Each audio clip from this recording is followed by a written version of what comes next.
Welcome to care for studies. तो आज हम पढ़ने वाले हैं क्लास 7 का chapter number 1 nutrition in plants. So let us start with the overview of the chapter. तो इस चैप्टर में ये सारे टॉपिक्स हैं जिसमें से आज की वीडियो में हम पढ़ने वाले हैं ऑटोट्रॉफ्स के बारे में। तो अब हम स्टार्ट करते हैं अपने टॉपिक के साथ जो कि है ऑटोट्रॉफ्स।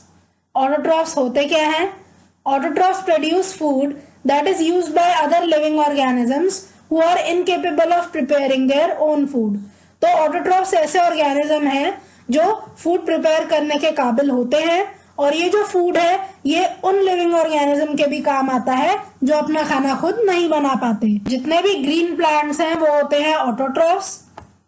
ऑटोट्रॉफ्स को हम प्रोड्यूसर भी कहते हैं क्योंकि ये अपना खाना खुद बना सकते हैं। अब हम पढ़ते हैं फोटोसिंथेसिस या फिर प्रोसेस ऑफ मेकिंग फूड। तो किस तरह खाना बनाते हैं plants? The chemical process through which green plants combine carbon dioxide and water in the presence of sunlight to prepare food in the form of glucose is called photosynthesis. तो ये photosynthesis process की पूरी definition है। तो होता क्या है, जो प्लांट्स होते हैं वो क्या करते हैं, कार्बन डाइऑक्साइड और वाटर को एनवायरनमेंट से ले लेते हैं और क्या करते हैं, सनलाइट की प्रेजेंस में, और क्लोरोफिल भी यहाँ यूज होता है, क्लोरोफिल की प्रेजेंस में क्या करते हैं, वो अपना खाना बना ले ग्लूकोज की फॉर्म में। तो यही जो पूरा प्रोसेस है इसी को बोला जाता है फोटोसिंथेसिस। तो होता क्या है, जो प्लांट्स हैं वो कार्बन डाइऑक्साइड एनवायरनमेंट से ले लेते हैं और ऑक्सीजन वो बाहर रिलीज कर देते हैं। तो अब ये जो एक्सचेंज हो रही है गैसेस, ये कहाँ से होती हैं? तो ये होती हैं स्ट्रोमेटा के थ्रू। अब स्ट्रोमेटा क्या होता है, ये पत्तियों के ऊपर छोटे छोटे पोर्स होते हैं, उन्हीं को बोला जाता है स्ट्रोमेटा। स्ट्रोमेटा का काम होता है कि वो कार्बन डाइऑक्साइड को ले लेता है और ऑक्सीजन को एनवायरनमेंट में रिलीज कराता है। उसके बाद they take in water and mineral with the help of their roots. तो कार्बन डाइऑक्साइड तो प्लांट्स ने ले लिया स्ट्रोमेटा के थ्रू। अब जो वाटर और मिनरल है वो जो प्लांट है वो लेते हैं अपने रूट्स के मदद से। तो रूट्स हेल्प करती हैं वाटर और मिनरल को एब्जॉर्ब करने में। अब उसके बाद क्या होगा, अब ये जो कार्बन डाइऑक्साइड और वाटर है ये कंबाइन हो जाते हैं। ये कब कंबाइन होंगे? ये तब कंबाइन होंगे जब क्लोरोफिल में जो ट्रैप्ड सनलाइट होती है वो इन तक पहुंचेगी। अब इसके बाद क्या होगा, in this process glucose and oxygen are formed. तो इस प्रोसेस में ग्लूकोज और ऑक्सीजन फॉर्म हो जाते हैं। ऑक्सीजन तो पहले ही फॉर्म हो गया था जब रिलीज हुआ था वो स्ट्रोमेटा के थ्रू, और जब कार्बन डाइऑक्साइड और वाटर कंबाइन हुए क्या बना, ग्लूकोज बन गया। मतलब प्लांट्स ने अब इस प्रोसेस से अपना खाना बना लिया। तो अगर हम इक्वेशन की फॉर्म में देखें तो कार्बन डाइऑक्साइड और वाटर मिलते हैं और सनलाइट और क्लोरोफिल की प्रेजेंस में वो क्या बनाते हैं, वो ग्लूकोज बनाते हैं और ऑक्सीजन बाहर रिलीज हो जाता है। तो ये एक इक्वेशन है फोटोसिंथेसिस की। अगर आपको केमिकल इक्वेशन लिखने के लिए आए तो आप ये लिख सकते हो। तो अब हम पढ़ते हैं रिक्वायरमेंट फॉर फोटोसिंथेसिस। तो जैसे कि मैंने इक्वेशन में भी लिखा और पहले भी मैंने आपको बताया, जो पहली रिक्वायरमेंट है वो है वाटर की। पानी के बिना फोटोसिंथेसिस नहीं हो सकता। इसी तरह क्लोरोफिल भी बहुत ज्यादा जरूरी है। Next is carbon dioxide and the last is sunlight. तो ये सारी चीजें जरूर होनी चाहिए तभी एक प्लांट अपना खाना खुद बना पाएगा। तो क्लोरोफिल किस तरह से हेल्प करता है फोटोसिंथेसिस में, आइए ये एक बार जान लेते हैं। So green colour of leaves is due to the presence of this coloured pigment. तो आप जो लीव देखते हो ग्रीन कलर की होती है लीव्स। तो वो ग्रीन कलर की होती क्यों है? वो इसलिए होती है क्योंकि उनके अंदर क्लोरोफिल प्रेजेंट होता है। Special cells called chloroplast contain chlorophyll. तो क्लोरोफिल कहाँ प्रेजेंट होता है? लीफ के अंदर भी स्पेशलाइज्ड सेल्स होते हैं जिन्हें बोला जाता है क्लोरोप्लास्ट, उनके अंदर क्लोरोफिल प्रेजेंट होते हैं।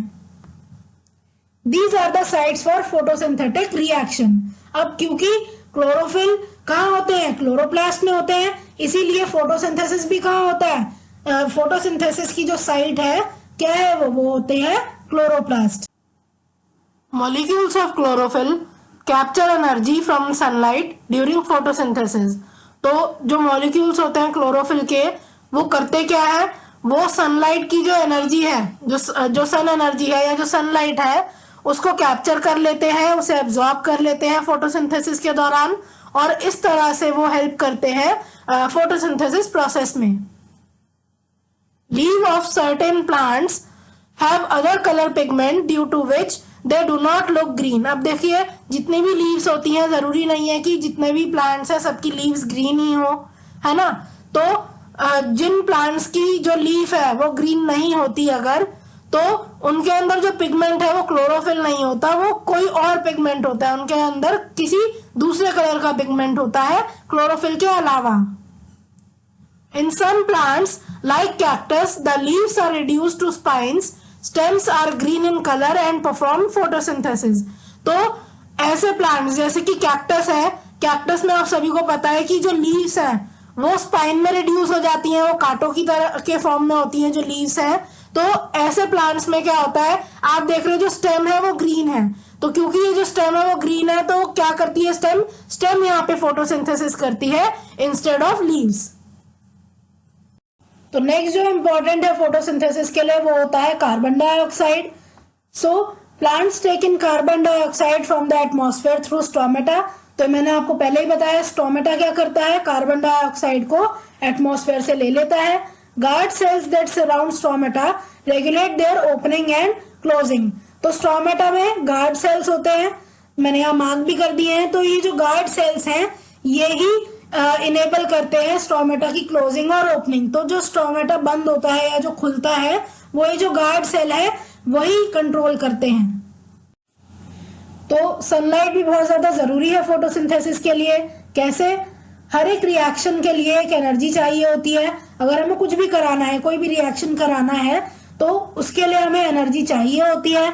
अब फोटोसिंथेसिस में जो एनर्जी है वो कहाँ से मिलती है, वो मिलती है सन से। तो जो सनलाइट है वो एनर्जी प्रोवाइड करती है during the reaction of photosynthesis, इसीलिए बहुत ज्यादा जरूरी होती है। The rate of photosynthesis is also affected by the amount of sunlight. अब क्योंकि सनलाइट ही एनर्जी प्रोवाइड करती है इस रिएक्शन के लिए, इसीलिए जो अमाउंट ऑफ सनलाइट है ये अफेक्ट करेगी कि फोटोसिंथेसिस कितना हो रहा है। तो नेक्स्ट जो इंपॉर्टेंट रिक्वायरमेंट है फोटोसिंथेसिस के लिए वो है वाटर। तो जो प्लांट की रूट्स हैं वो एब्जॉर्ब कर लेती हैं मिनरल्स और वाटर को, और क्या करती हैं फिर वो जो वाटर और मिनरल उन्होंने एब्जॉर्ब किया है वो लीव्स तक ट्रांसफर कर देती हैं। So plant roots absorb water along with minerals from the soil and transfer them to the leaves. उसके बाद क्या होता है, they have tube like structures called vessels which form a continuous path for the transportation of water and nutrients। तो ये जो water और nutrients है ये कंटिन्यूसली ट्रांसपोर्ट होते रहते हैं लीव्स तक, लेकिन ये किसके थ्रू होते हैं, ये ट्यूब लाइक स्ट्रक्चर जो होते हैं प्लांट के अंदर जिन्हें वेसल बोला जाता है, उसके थ्रू ये जो ट्रांसपोर्टेशन है ये चलती रहती है। सो वेसल्स क्या होते हैं, वेसल एक कंटिन्यूस पाथ प्रोवाइड करते हैं for the transportation of water and nutrients. So let us sum up today's class. With all the components and required condition in place, the process of photosynthesis take place producing glucose and releasing oxygen। तो अगर सारे components present हैं, मतलब जितने भी requirement है, जैसे कि पानी अगर present है, सनलाइट है, क्लोरोफिल है, कार्बन डाइऑक्साइड है, अगर ये सारे components present हैं और जो condition है वो भी suitable है, तो photosynthesis जो process है वो होता है। और क्या बनता है as a process of photosynthesis, तो ग्लूकोज बनेगा और ऑक्सीजन बाहर रिलीज हो जाता है। This glucose is transported to the different parts of plants through stems. तो अब लीफ में ज्यादातर क्या होता है, फोटोसिंथेसिस होता है क्योंकि वहीं पे क्लोरोफिल प्रेजेंट होता है।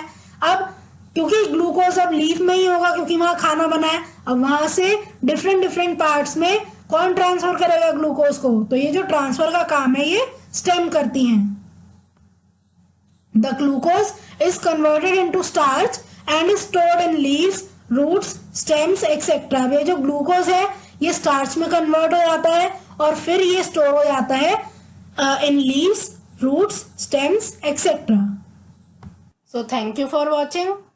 आज की क्लास के लिए बस इतना ही। अगर आपको ये वीडियो पसंद आई हो तो इसे लाइक करें, इसे शेयर करें और हमारे चैनल को सब्सक्राइब करें and hit the bell icon जिससे हम जब भी एक नई वीडियो डालें तो उसका नोटिफिकेशन आप तक सबसे पहले पहुंचे। Thank you. आप अपने डाउट्स, सजेशंस और आपको जिस भी टॉपिक पर वीडियो चाहिए हमें कमेंट करके बताएं।